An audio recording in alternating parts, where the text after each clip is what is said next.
حضرت سلمہ بن اقوا رضی اللہ عنہ سے مروی ہے کہ ہم رسول اللہ صلی اللہ علیہ وسلم کے ساتھ نماز جمعہ پڑھتے،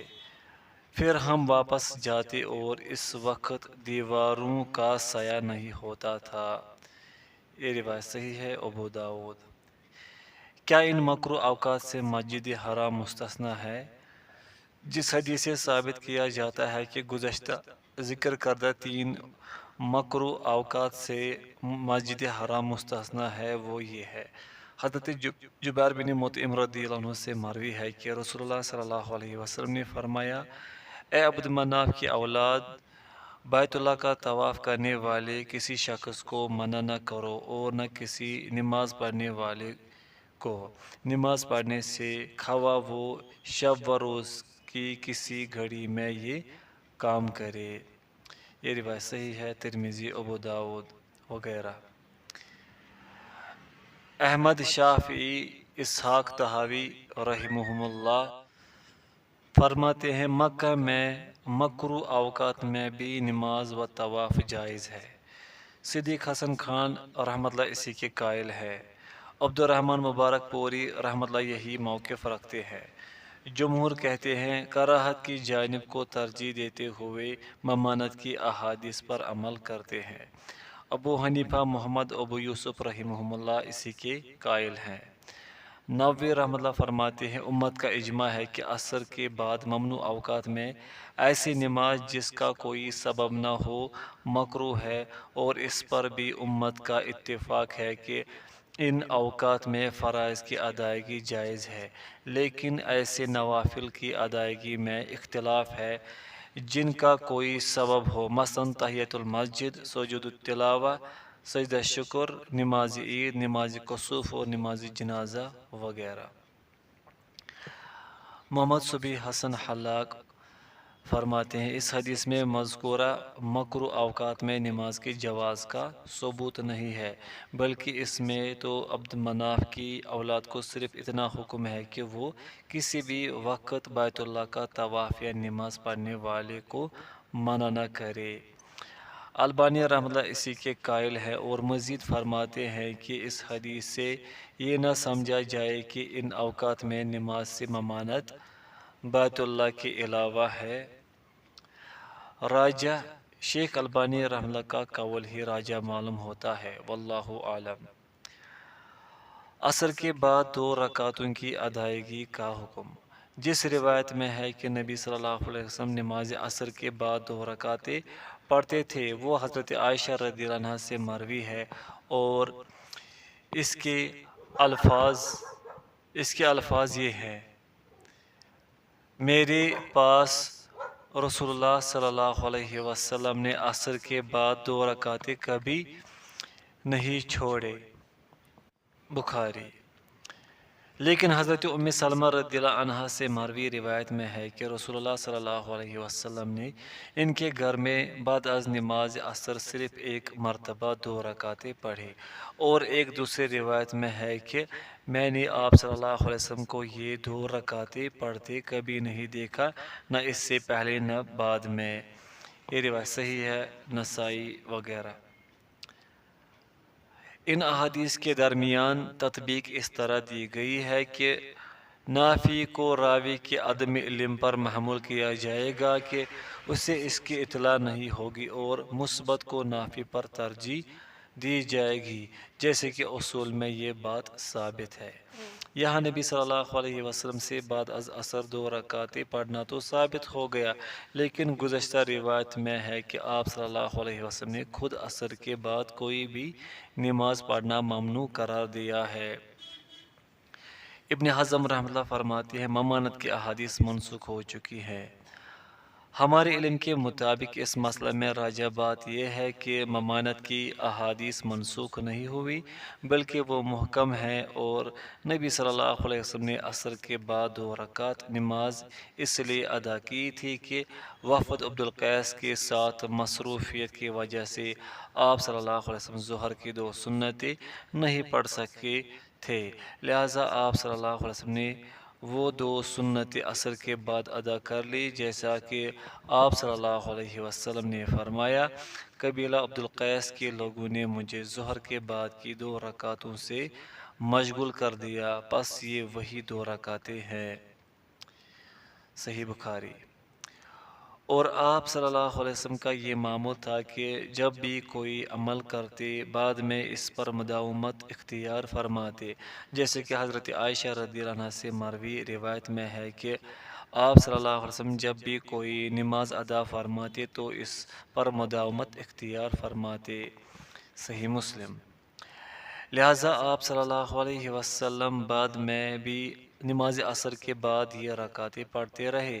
بعض لوگوں کا خیال ہے کہ یہ عمل صرف آپ صلی اللہ علیہ وسلم کے ساتھ ہی خاص تھا، اسی لیے جب آپ صلی اللہ علیہ وسلم سے دریافت کیا گیا کہ اگر یہ 2 رکعتیں فوت ہو جائے تو کیا ہم بھی ان کی قضائی دیں، تو آپ صلی اللہ علیہ وسلم نے فرمایا نہیں۔ یہ روایت ضعیف ہے۔ اسی طرح ایک اور روایت میں ہے کہ حضرت عائشہ رضی اللہ عنہ فرماتی ہیں، آپ صلی اللہ علیہ وسلم خود عصر کے بعد نماز پڑھتے تھے لیکن دوسروں کو اس سے منع فرماتے تھے، اور آپ صلی اللہ علیہ وسلم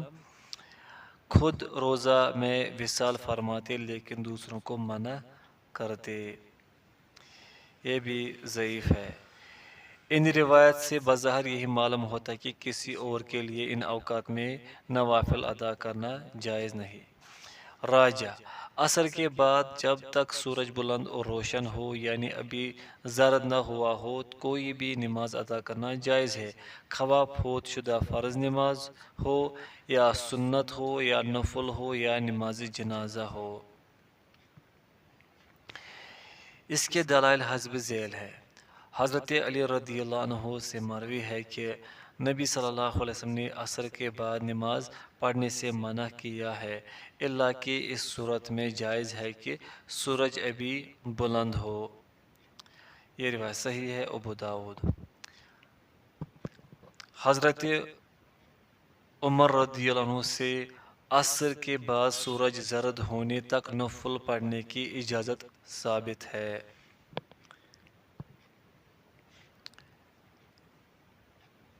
مجموع الزوائد۔ حافظ ابن حجر رحمۃ اللہ نے بھی اسی کی طرف اشارہ کیا ہے۔ علاوہ ازیں صحابہ و تابعین کی ایک جماعت سے عصر کے بعد نماز پڑھنا ثابت ہے۔ دائمی نقشہ اوقات نماز کی شرعی حیثیت۔ متعدد علماء سے اس کی ممانعت و مخالفت منقول ہے، لیکن راجح قول جواز کا ہی ہے۔ صدیق حسن خان رحمۃ اللہ فرماتے ہیں، انہوں نے اسے علم نجوم کی ایک صورت کہتے ہوئے اس کا رد کیا ہے۔ امیر صنعانی رحمۃ اللہ فرماتے ہیں، بالاتفاق یہ بدعت ہے، اور پوری دنیا کے علماء میں سے کوئی بھی عالم یہ دعویٰ نہیں کر سکتا کہ دور نبوی یا دور خلفائے راشدین میں یہ عمل موجود تھا، لہٰذا یہ عمل صرف بدعت ہے جو کہ غالباً خلیفہ مامون الرشید کے عہد میں شروع ہوا۔ جلال رحمۃ اللہ فرماتے ہیں، ایسا کوئی عمل نہ تو نبی صلی اللہ علیہ وسلم سے ثابت ہے اور نہ ہی آپ صلی اللہ علیہ وسلم کے خلفاء میں سے کسی سے اس کا ثبوت ملتا ہے، لہٰذا یہ ظاہر بدعت اور سنت کی مخالفت ہے۔ بعض اہل علم نے تو یہاں تک دعویٰ کر دیا ہے کہ دلائل صحیح کے مطابق درست نقشہ اوقات نماز مرتب کرنے والے اہل علم کو کیلنڈر کی کتابت و طباعت پرزرز تعاون مبلغ 20,000 روپے حق خدمت دیا جائے گا انشاءاللہ۔ ہے کوئی عالم جو دائمی نقشہ اوقات نماز پنجگانہ و طریقہ نماز مسنون مرتب کرے؟ حاشیہ اوقات نماز کی تحقیق از عبدالرشید انصاری۔ البانی رحمۃ اللہ فرماتے ہیں، ظاہر ہوتا ہے کہ صاحب سبل السلام اور اس کے بعد شارح الروضۃ الندیہ صدیق حسن خان رحمۃ اللہ ممنوع علم نجوم، جو کہ ستاروں کے ذریعے علم غیب کا دعویٰ کرنا ہے، اور علم فلک و میقات اور سورج، چاند اور ستاروں کی منزلیں مقرر کرنے کے علم کے درمیان فرق نہیں جانتے، حالانکہ یہ علوم ایسے قطعی دلائل سے صحیح ثابت ہیں جو کہ صحیح حصہ پر مبنی ہے، اور انہی کے ذریعے کسوف و خسوف، سورج یا چاند گہن، نماز اور مہینوں کے اوقات اور ان کے علاوہ دیگر اشیاء کے متعلق معلوم کیا جاتا ہے۔ فی الحقیقت یہ علم نہ تو آپ صلی اللہ علیہ وسلم کے زمانے میں تھا اور نہ ہی خلفائے راشدین کے زمانے میں تھا، لیکن ہم اسے بدعت کا نام نہیں دے سکتے، کیونکہ ہر ایسا جدید علم جو لوگوں کے لیے نفع رسا ہو، مسلمانوں کے بعض احباب پر اس کا سیکھنا فرض ہے، تاکہ مسلمانوں کو قوت مہیا ہو اور امت اسلامیہ ترقی کرے۔ اور بدعت صرف وہی چیز ہے جسے لوگ عبادت کے انواع و اقسام میں ایجاد کر لیں، نہ کہ وہ بدعت ہے جسے عبادت کے علاوہ دیگر اشیاء میں ایجاد و دریافت کیا گیا ہو، اور نہ ہی یہ شریعت کی قواعد کے خلاف ہے اور نہ ہی اصلاً بدعت ہے۔ واللہ الموفق۔ خطابی رحمہ اللہ فرماتے ہیں، وہ علم نجوم جس کے ذریعے تجربہ مشاہدہ کے بعد زوال شمس اور سمت قبلہ معلوم کی جاتی ہے، اس کا حاصل کرنا ممنوع نہیں ہے، کیونکہ اس میں صرف یہ معلوم کیا جاتا ہے کہ جب تک سایہ کم ہوتا جائے گا، سورج مشرقی کنارے سے وسط آسمان کی طرف بڑھتا جائے گا، اور جب سایہ زیادہ ہونے لگے گا تو وسط آسمان سے سورج مغربی کنارے کی طرف گرنا شروع ہو جائے گا، اور یہ ایک صحیح علم ہے جس کا ادراک مشاہدے سے ہوتا ہے۔ البتہ اتنی بات ضرور ہے کہ اس فن کے جاننے والوں نے ایسے آلات ایجاد کر لیے ہیں کہ جن کی وجہ سے آدمی سورج کی رفتار کا ہر وقت معائنہ کرنے کا محتاج نہیں رہا، اور جو ستاروں کے ذریعے قبلہ کی سمت معلوم کی جاتی ہے تو وہ ایسے ستارے ہیں جن کے مطالعہ سے ایسے اہل علم نے قوانین وضع کیے ہیں جن کے دینی شغف اور معرفت اسلام میں ہمیں کوئی شک نہیں، اور ہم انہیں اس معاملے میں سچا سمجھتے ہیں۔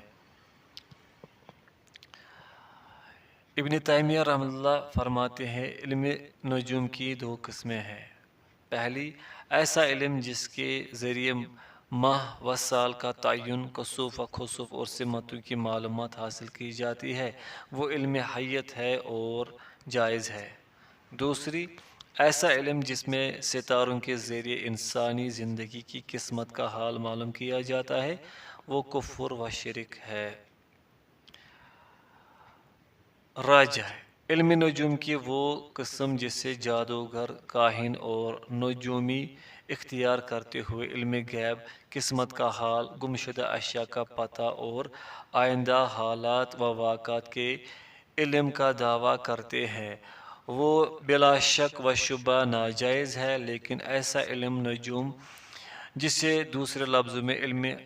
حیت سے تعبیر کیا جاتا ہے، اور جس کے ذریعے سمتوں کا تعین، ماہ و سال کی معلومات اور کسوف و خسوف یعنی پہلے خبردار کر دیا جاتا ہے کہ فلاں وقت میں سورج گرہن ہوگا، اور پھر دنیا دیکھتی ہے کہ اس وقت سورج گرہن ہوتا ہے، لیکن کوئی عالم بھی یہ فتویٰ نہیں لگاتا کہ یہ علم غیب کا دعویٰ ہے، تو یقیناً ایسا ہی ہے کہ یہ علم غیب نہیں ہے بلکہ تجربہ و مشاہدہ کا نتیجہ ہے۔ وغیرہ کے اوقات معلوم کیے جاتے ہیں، وہ ممنوع نہیں ہے۔ اس لیے اگر اس علم کے تحت نمازوں کے اوقات بھی مقرر کر دیے جائے تو یقیناً اس میں کوئی قباحت نہیں۔ نمازیں جمع کرتے وقت ایک اذان اور دو اقامتیں کہی جائیں گی۔ حضرت جابر رضی اللہ عنہ سے ایک طویل حدیث میں مروی ہے کہ دوران حج رسول اللہ صلی اللہ علیہ وسلم نے عرفات میں وقوف کیا،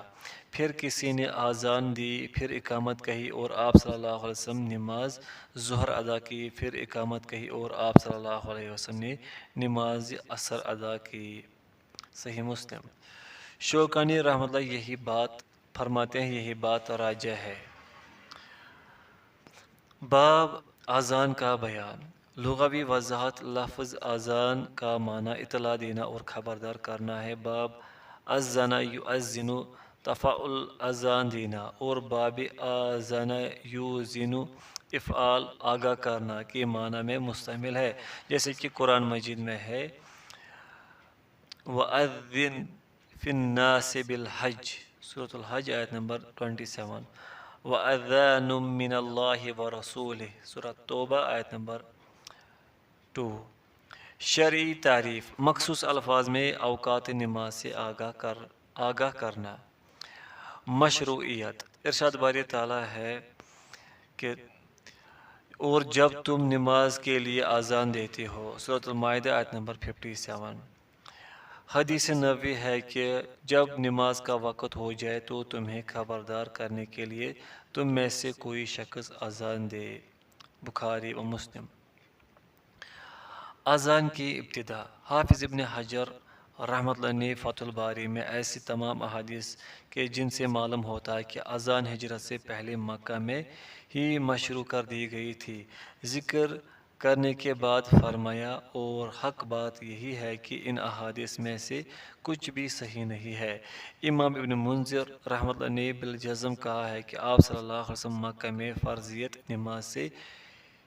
ہجرت مدینہ تک بغیر اذان کے ہی نماز پڑھتے تھے حتیٰ کہ آپ صلی اللہ علیہ وسلم نے اس مسئلے میں صحابہ سے مشورہ کیا تو صحابہ نے ناقوس بوک اور آگ وغیرہ جلانے کا مشورہ دیا لیکن حضرت عبداللہ بن زید بن عبد الربہ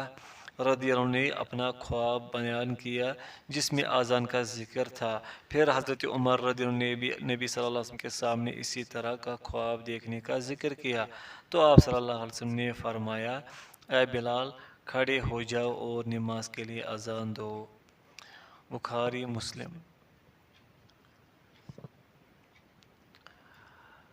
بعد ازاں عہد رسالت میں اسی پر مداومت و مواطبت رہی حتیٰ کہ آپ صلی اللہ علیہ وسلم اس دنیا سے رخصت ہو گئے فتح الباری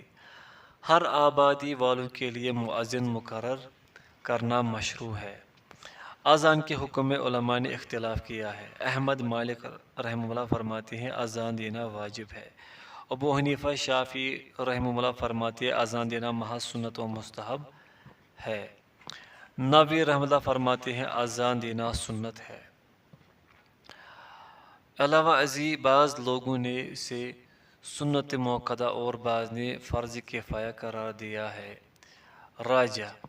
اذان دینا فرض ہے اور اس کے دلائل حسب ذیل ہیں نبی صلی اللہ علیہ وسلم نے حضرت مالک بن حویرث رضی اللہ عنہ کو واپس اپنے علاقے کی طرف روانہ کرتے ہوئے ارشاد فرمایا جب نماز کا وقت ہو جائے تو تمہیں اطلاع دینے کے لیے تم میں سے ایک شخص اذان دے بخاری و مسلم حضرت عبداللہ بن زید بن عبد ربہ رضی اللہ عنہ نے جب اپنا خواب بیان کیا تو رسول اللہ صلی اللہ علیہ وسلم نے فرمایا بلا شبہ یہ سچا خواب ہے پھر آپ صلی اللہ علیہ وسلم نے اذان دینے کا حکم ارشاد فرمایا یہ روایت حسن ہے ابو داؤد حضرت انس رضی اللہ عنہ سے مروی ہے کہ جب نبی صلی اللہ علیہ وسلم ہمارے ساتھ مل کر کسی قوم سے غزوہ کے لیے جاتے تو صبح تک انتظار فرماتے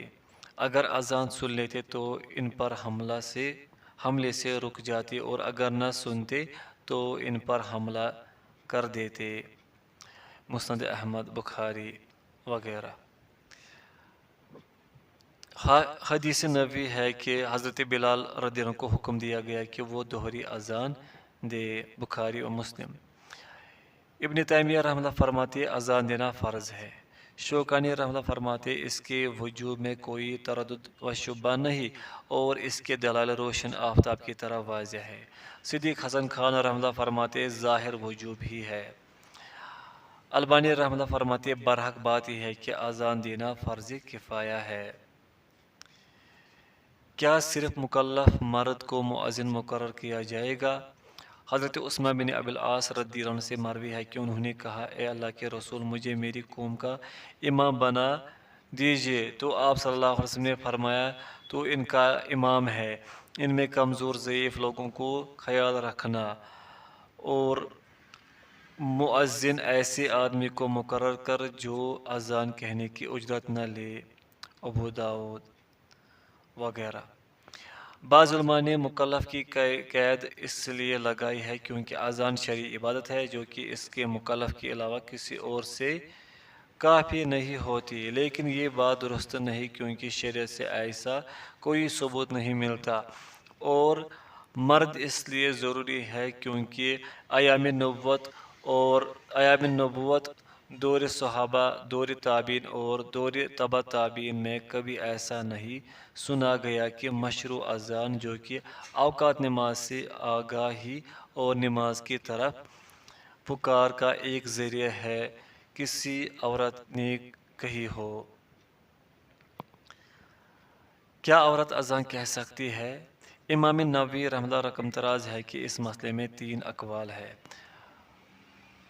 پہلا، خواتین کے لیے اقامت مستحب ہے لیکن اذان نہیں۔ اذان اس لیے نہیں کیونکہ اذان اوقات نماز سے خبردار و آگاہ کرنے کے لیے ہوتی ہے، اور یہ صرف بلند آواز کے ذریعے ہی ممکن ہے، لہذا عورتوں کے برسر عام آواز بلند کرنے میں فتنہ اندیشہ ہے۔ اسی لیے حضرت ابن عمر رضی اللہ عنہما فرمایا کرتے تھے، عورتوں پر اذان کہنا لازمی نہیں ہے، البتہ اقامت کہنا مستحب ہے۔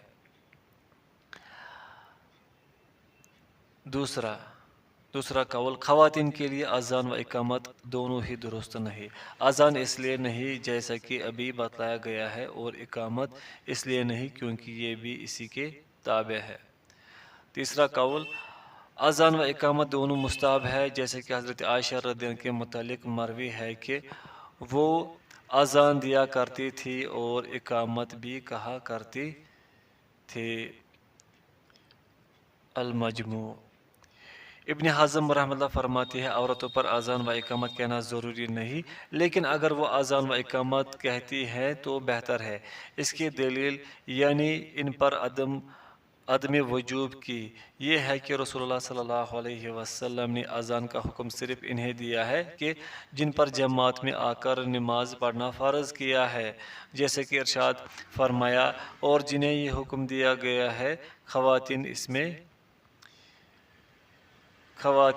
میں عفواً فَلْيُؤْذِنْ لَكُمْ أَحَدُكُمْ وَلْيُؤَمِّكُمْ أَكْبَرُكُمْ، یعنی تم میں سے کوئی اذان دے اور تمہیں بڑا امامت کرے، اور جنہیں یہ حکم دیا گیا ہے خواتین ان میں شامل نہیں ہے۔ لیکن اذان و اقامت بہرحال اللہ کا ذکر ہے، اور انہیں ان کے وقت میں کہنا ایک اچھا فعل ہے، اور ہم نے ان ابن جریج ان عطا روایت کیا ہے،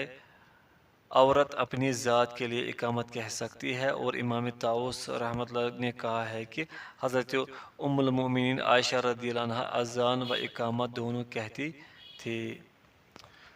شوکانی رحمۃ اللہ فرماتے ہیں، ظاہر بات یہ ہے کہ عورتیں بھی اذان کے حکم میں مردوں کی طرح ہی ہیں، کیونکہ وہ شقائق الرجال ہیں، اور مردوں کے لیے دیا گیا حکم ان کے لیے بھی ہے، اور ایسی کوئی دلیل وارد نہیں ہوئی جو ان پر عدم وجوب کے اس بات کے لیے قابل حجت ہو، اور جو اس مسئلے میں وارد ہے اس کی سندوں میں متروک راوی ہیں، اس لیے ان کے ساتھ حجت لینا جائز نہیں۔ اگر